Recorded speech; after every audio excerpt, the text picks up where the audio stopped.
"You call this a gift?" Nadine said, setting the old metal toolbox down on the picnic table like it was something she'd found at a yard sale. Not thrown, not tossed, just set down, slowly with both hands. And then she looked at me with an expression I hadn't seen on her face since she was a teenager and I'd told her she couldn't go to some party. Then she turned her back and walked toward the house. "No thank you. No hug, no nothing. My name is Gerald Hollis. I'm 62 years old. I put in 35 years at a steel plant, the last 18 as shift supervisor.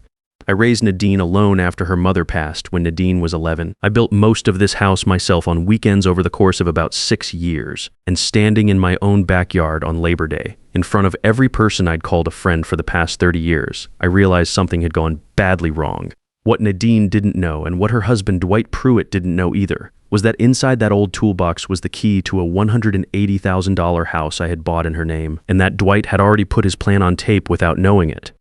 Let me go back to where this started. About 4 months before Labor Day, Nadine and Dwight began coming around more, not for the reasons people usually come around. Not to watch the game, not to help with anything, not because they missed me. They'd show up on a Tuesday afternoon with some excuse, just passing through. We're in the neighborhood, thought they'd stop by. Dwight would find a reason to wander. I'd be talking to Nadine in the kitchen and I'd catch him in the hallway, or I'd hear him out in the garage, or I'd see him standing near my desk with his hands in his pockets, looking around like he was pricing the place out. He's a real estate broker, has been for about 12 years. So I knew what that look meant. I just didn't want to believe it yet. Then the conversation started. "Dad, this house is a lot for one person." That was Nadine. She said it the way you say something you've rehearsed. Gentle, careful. A smaller place might be easier, less to maintain. Dwight nodded like she'd said something profound. "You've worked hard your whole life, Gerald. You deserve to relax. Not worry about upkeep on a place this size." They mentioned senior communities. "Nice ones," they said. "Modern activities. People your own age." I told them I'd think about it. I smiled and passed the potato salad and changed the subject. But I was paying attention now in a way I hadn't been before. 2 weeks after that, Nadine brought up the paperwork. "Just in case something happens," she said. "A financial power of attorney, so we can help manage things if you ever can't." I asked her what she meant by can't. She looked at Dwight, he said, "With your history at the plant, Gerald. The accident, the head injury, it's just responsible planning. There it was. The accident happened when I was 42. A piece of equipment failed on the line, and I took a blow to the left side of my head. I was in the hospital 2 nights, back to work inside of 2 weeks. Minor concussion. That was 20 years ago. I have never had a single cognitive issue as a result of it. Not one. My doctor has cleared me every year at my annual. I've managed a team of 40 people, run the finances of this household, and handled every legal and medical decision in my life without help from anyone." Dwight had heard me mention that accident maybe twice over 12 years of holidays, and now he was sitting at my kitchen table using it like a crowbar. I said I'd think about the power of attorney too, and I let them leave thinking I was considering it. That night, I sat in the garage with a cup of coffee and I thought about everything from the beginning: the wandering around the house, the mentions of moving, the senior communities, the power of attorney, the head injury being brought up like evidence. I thought about how often they'd been coming by and how none of the visits felt like visits. They felt like inspections. I didn't sleep well that night. Then came the evening Leroy showed up at my door. He's 17, Nadine's boy. Quiet kid, serious, does well in school. He looks like my side of the family more than Dwight's, which I've always taken as a small personal victory. He knocked at 11 at night on a Wednesday. I was still up, still in the garage. He stood on the porch with his jacket zipped up to his chin and said, "Grandpa, I need to tell you something, and I need you to not get upset until I'm done." I told him to come in. He'd been awake the night before when he should have been asleep. His room is above the kitchen. He could hear Dwight on the phone. He caught enough. Dwight had someone on the line, someone who knew real estate. He was talking about my house. Said it was in excellent condition. Said the property was worth around $320,000 given the lot size and the neighborhood. Said there was a developer who had expressed interest. Said the plan was moving forward. Leroy stopped and looked at me across the kitchen table. He said there was more, but I couldn't hear all of it. Something about a lawyer and about getting a doctor involved. I asked him if he'd said anything to his mother. He shook his head. Mom tells Dad everything. I poured him a glass of milk and sat down across from him. I said, "You did the right thing coming here, Leroy." Then I asked him if he wanted to help me do something about it. He said yes before I finished the sentence. First thing the next morning, I called Clifford Vance. Clifford has been my attorney for 30 years. He handled my wife's estate, set up my original will, helped me refinance this house twice. He's 64, semi-retired, works out of a small office on Brennan Street with one assistant and a coffee maker that sounds like it's dying every time it runs. When I told him what Leroy had heard, he didn't say anything for a few seconds. Then he said, "Gerald, what you're describing has a name. It's called financial elder abuse, and it's more common than most people think." He told me we had options, real ones. We spent 2 hours on the phone that morning going through all of it. We updated my will that same week. Everything, the house, my savings, my pension assets, a small investment account I'd been building for 15 years, all of it went into a trust. Clifford would administer it. Leroy would receive the full value when he turned 25. That's 8 years from now, long enough for him to be ready for it. Nadine and Dwight were removed from the will entirely. Then we handled the power of attorney. I called Nadine and told her I'd decided to sign it. She sounded relieved, too relieved. She said she'd have Dwight bring the paperwork by on Saturday. I said that was fine. What I didn't tell her was that Clifford had already drafted a replacement document. Same title, same general language on the first page. But buried in Section 4 was a clause requiring independent bank verification for any financial transaction over $10,000. No verification, no transaction. It made the whole thing useless for what Dwight was planning, while looking completely routine on the surface. Dwight came by Saturday morning with the papers. He sat at my kitchen table and walked me through the first page, slowly, like he was explaining something to someone who might not follow. I nodded along. Asked him one question about something on page 2 that didn't matter. He answered it patiently. Then I signed Clifford's version, which I'd slipped into the folder the night before, and handed it back to him. He folded it, put it in his jacket pocket, and shook my hand. He never read past page 1. The cameras were Leroy's idea. He'd done some research on his phone after our conversation and came back 2 days later with a plan. We ordered 2 small wireless units online. He installed them himself, one in the garage mounted behind a shelf of paint cans, one in the hallway near the file cabinet where I kept my important documents. Both connected to a private cloud account that only Leroy and I could access. He showed me how to check the footage on my tablet and made me practice it twice before he left. 4 days later, Dwight stopped by alone. Nadine wasn't with him. He said he was dropping off some documents she'd forgotten to send over. I invited him in, offered coffee, and went to the kitchen to make it. I moved slow, let the machine run its full cycle, took my time finding the mugs. The garage camera ran for 11 minutes while I was in the kitchen. When I pulled up the footage that evening, I watched Dwight open my file cabinet in the hallway. He went through 3 folders. He photographed pages with his phone, holding each one flat and steady like he'd done it before. The deed to the house, 2 bank statements, my homeowner's insurance policy. He had the drawer closed and was back in the living room by the time I came out with the coffee. We talked about the weather. He drank half his cup and left. The footage uploaded automatically to the cloud. Leroy downloaded a backup copy to a drive he kept at school. The best recording came about 2 weeks before Labor Day.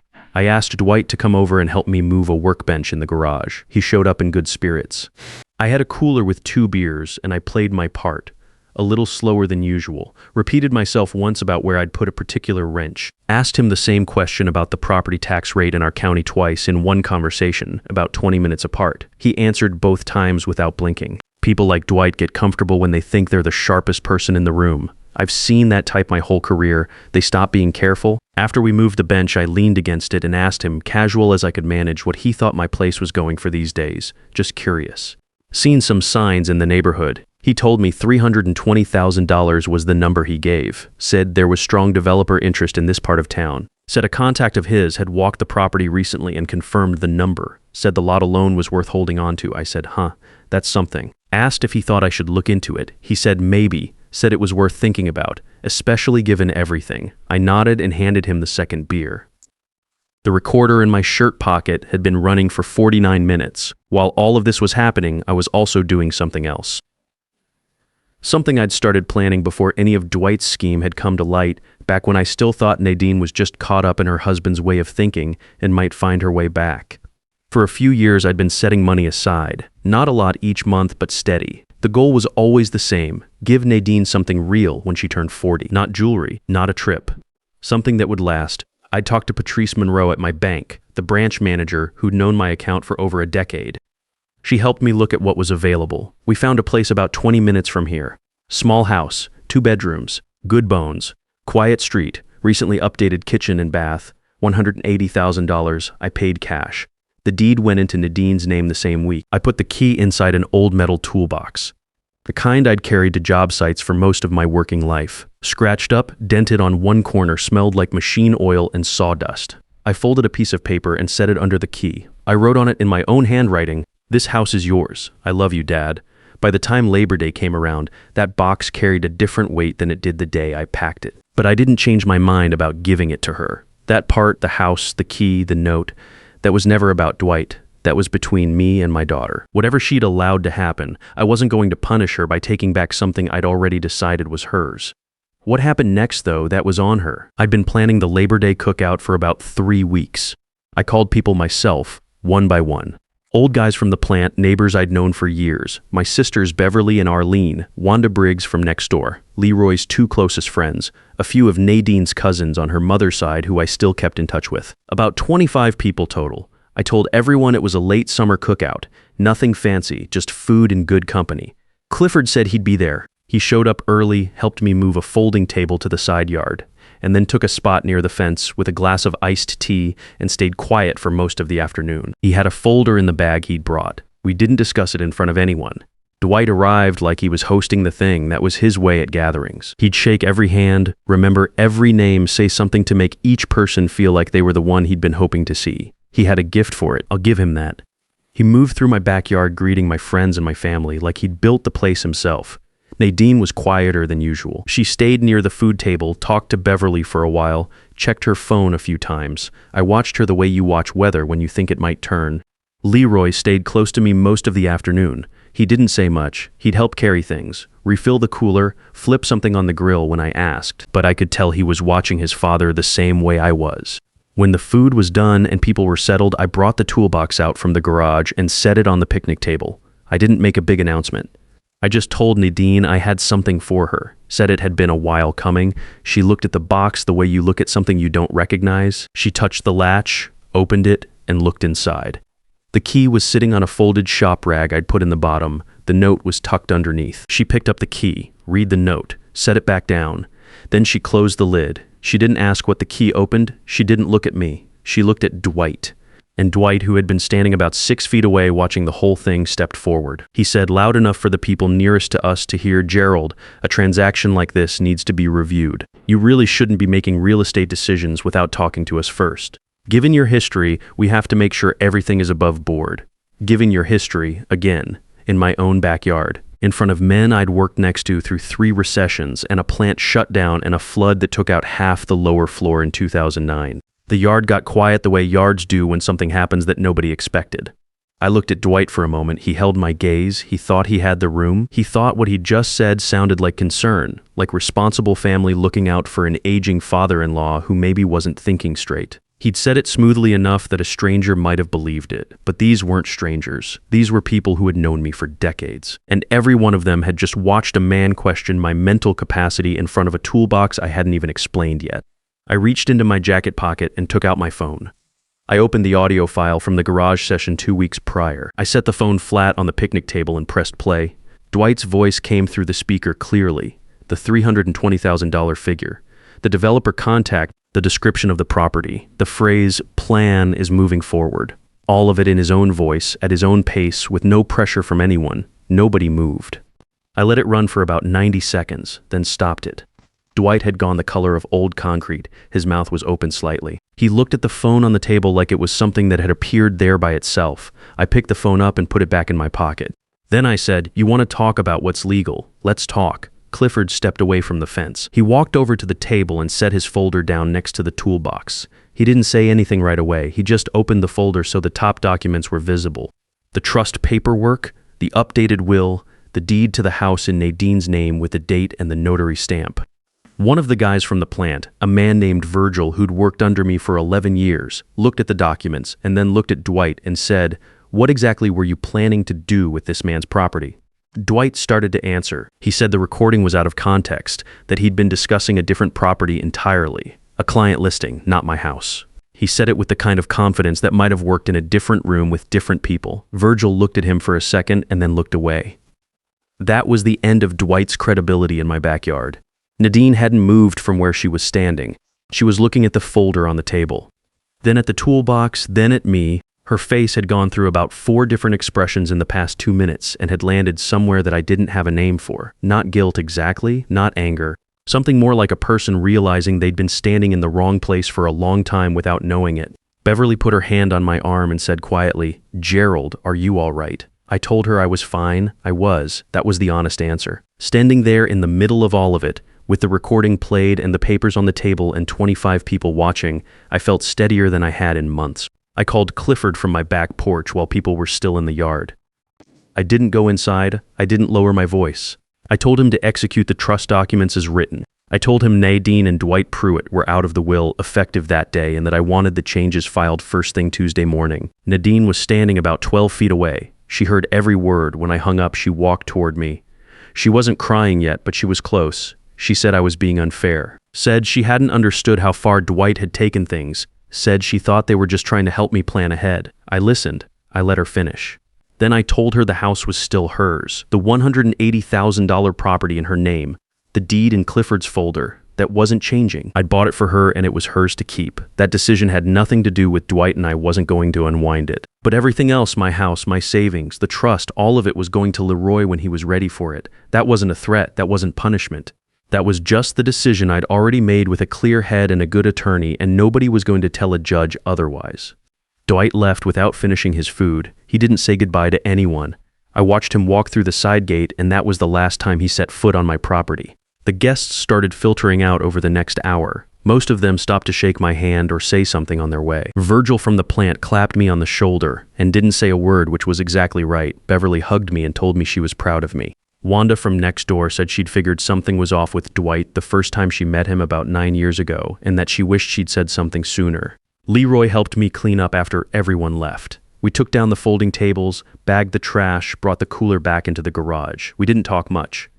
There wasn't a lot that needed saying. When the yard was clear, he sat on the tailgate of my truck and I leaned against the garage door frame and we had the last 2 sodas from the cooler. He asked me how I was doing. I told him I was all right. Tired, but all right. He asked if I thought his mom would be okay. I thought about that for a second. I said I hoped so. That was the honest answer. Whatever had gone wrong with Nadine, whatever she'd let herself get pulled into, she was still my daughter. I wasn't writing her off as a person. I was just done letting her make decisions about my life. In the months that followed, Dwight's name stopped coming up. Leroy told me carefully that things at home had gotten tense. By late winter, Nadine had filed for divorce. Leroy stayed with me most weekdays during that stretch, and I was glad to have him around. Clifford called me in February to let me know that Nadine had hired an attorney to contest the trust. She'd sold the house I gave her to cover the legal fees. $18,000 went toward a case that had no path to winning. Clifford had structured the trust specifically to withstand a challenge, and that's exactly what it did. The whole thing was resolved in 2 hearings. Her attorney withdrew from the case in March, so she lost the house I gave her, and she lost the inheritance. And the only person who came out of that process with legal fees paid was Clifford, which is exactly as it should be. I didn't feel good about it. I want to be clear about that. There's nothing satisfying about watching your own child spend money on a fight she was never going to win. But that was her decision made freely. With an attorney advising her, I didn't cause that outcome. I just refused to be the one who absorbed it. Leroy is 17 now and will have everything I've built when he's 25. That's 8 years to finish growing up, get some experience, figure out who he is. I think he'll be ready. He already shows more sense than most people twice his age. On Friday evenings, he comes by after his shift at the hardware store where he works part-time. We'll work on something in the garage, or just sit out back if the weather's decent and talk. About his plans, about whatever's on his mind. He asks good questions, listens to the answers.